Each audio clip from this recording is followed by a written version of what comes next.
This week we are going to write haiku poems. But what is a haiku? A haiku is a short poem originally from Japan. It has a set structure. They capture a moment and create a picture in the mind. On a branch, floating down river, a cricket singing. Watch carefully as Joseph Coelho explains what a haiku is and why they are so fantastic. Haikus are small poems that share a moment in time with very few words. They have a set number of syllables, sounds, in each line. Every word is made up of sounds. If I place my hand under my chin, I can count the syllables. Each time my chin hits my hand, that's one. The word assembly has three. Assembly. The word today has two. Today. There are just 3 lines in a haiku with a set number of syllables in each line.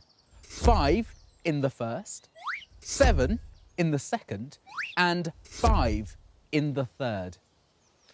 You have to keep trying different words until you have the right number of syllables. The winter trees shimmer. That's 6. Too many syllables for the first line. I need just 5.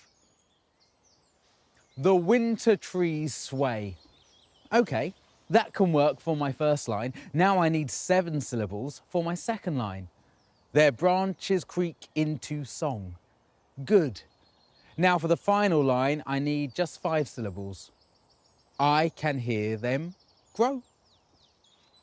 The winter trees sway. Their branches creak into song. I can hear them grow. Haikus are often written about the different seasons, but you can write one about anything. I race to the goal. The match is almost over. The ball hits the net. That's one of the things I love about different forms of poems. They force you to redraft and edit, which is a vital tool for anyone interested in writing. Were you watching carefully? Did you spot what the key features were? Pause the video, write them down, or just tell somebody what you think they are. Okay, you think you've got them?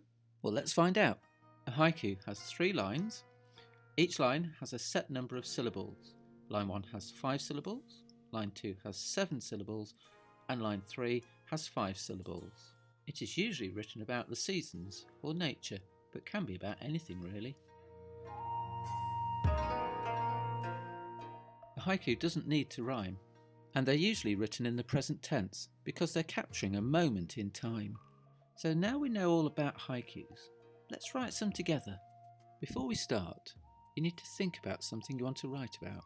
I thought about happy memories from my holidays and bike rides, and then I decided to write a haiku for each memory. I'll share these haikus with you, and then I'll explain how I wrote one of them. Tall, broken windmill, once used to grind the corn. Wind gave you power. Golden sea of wheat, basking in the midday sun, whispering gently. Proud, elegant swan, glides effortlessly on the dark, rippled water. Precious silver wings reflecting shimmering light. The dragonfly waits. I think this is my favourite one because it took such a long time to take the photograph. Waiting like the dragonfly. Powerful and dark, the cascading waterfall pounds the weary rocks. Wind shouts angrily. Persistent waves crash fiercely, while proud rocks stand firm. I'll help you to write a haiku by explaining how I wrote my poem about the beach. I find it helpful to write down all the things that I can see and hear before I start writing my poem. I draw a table like this: nouns, verbs, adverbs. I start with the nouns, that's all the things that I can see and hear. Then I move on to the verbs. Choose the verbs carefully. We don't want waves splashing, we want them crashing. You can even use personification. The wind shouts. Now it's the turn of the adverbs. Think about how the waves are going to crash or how the wind is going to shout. From your list, choose your 3 favourite ideas. You need to choose carefully because the number of words you can use is limited. This is my almost haiku because it has 3 lines, but I haven't counted the syllables. I chose the wave and the wind because they're both very similar. One is crashing and one is shouting. I chose the rocks because they're the opposite. They just stand there, firm and strong, resisting the waves and the wind. Now you need to listen to the number of syllables there are in each line. It's easier if you say the words out loud. Waves, crash, fiercely. That's 4 syllables. Rocks, stand, firmly. 4. Wind, shouts, angrily. 5. Edit each line so they have the right number of syllables. 5, 7, 5. You can remove or add words. You can even change the order of the lines and move words around within each line or from line to line. Just have fun experimenting with words. Look at the words I've added to make each line have the right number of syllables.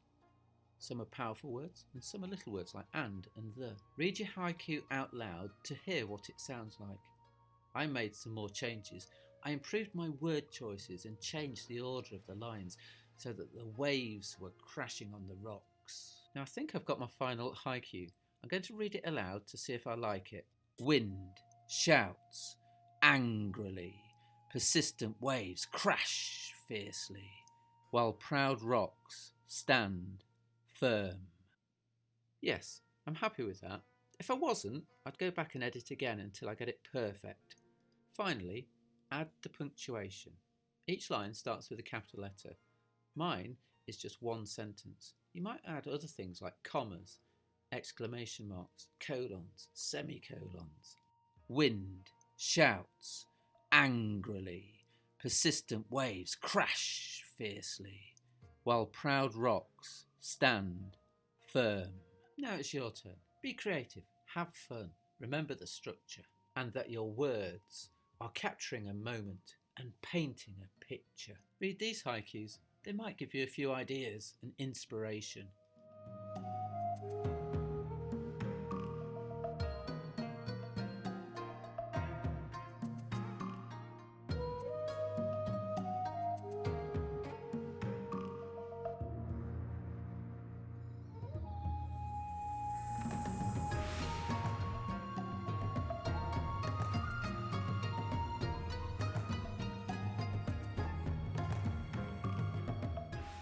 Why not write several haikus about different subjects? And when you're finished, perform them to someone. Poetry's all about sharing. If you're feeling confident with writing haikus, you could try writing a tanka. This is another form of Japanese poetry. It means short song. They're like haikus, but they have 5 lines and 31 syllables. They go 5, 7, 5, 7, 7. Read this beautiful example of a tanka poem by John Kitching. Once you've read it, try writing one of your own. You can use the same method as we did for writing the haikus.